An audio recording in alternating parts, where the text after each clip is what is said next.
not all consistency looks the same, right? But consistency is one of those principles to be successful at content creation, right? We talked a lot about quality of the message over quality of the production. Message is key, and we're gonna break those down here in a little bit. As you can see, I got my trusty notebook right here.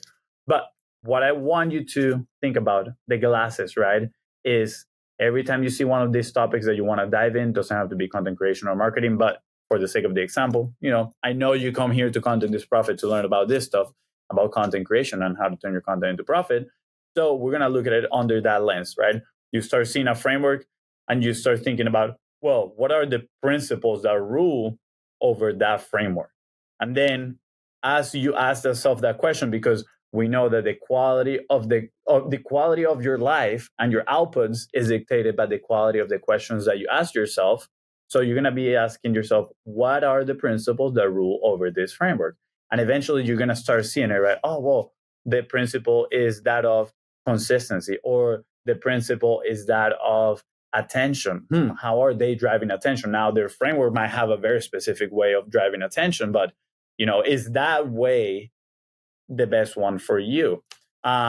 Maybe their principle is, talking to the masses, right? Gathering a big audience. Do I really need the big audience to sell what I'm trying to sell? Maybe you need more of a one-on-one conversations. Again, very different circumstances. But once you learn these principles, it is going to be easier for you to operate from there, right? Because how the great Stephen Covey said in 7 Habits of Highly Successful People, start with the end in mind. You have your goal. Hopefully, you already wrote down all your New Year resolutions for 2025, or your projects, all the big things that you want to do, or how Jesse Itzler says, your misogi. What is that one thing that is going to dictate your year?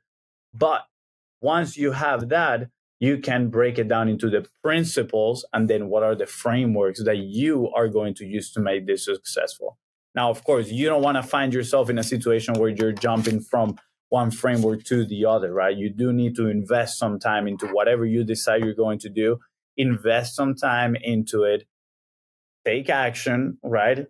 Be objective about your results and how you are perceiving that data, and then make a decision on whether that framework works for you or not, and move on to the next thing. Now, if it works, don't make the mistake that me and my brother did at the very beginning, which, we did the 45 live, it worked amazingly, and then we stopped doing it, for a very, very long time, until we had a good friend and future and client at that time, Josh 40, come to us and say, like, if that worked for you guys, why did you stop doing it? And a lot of people make that mistake. They do something that works, and then they move on to the next shiny object syndrome, shiny object, and they left on a side something that was working for them. So don't be that person.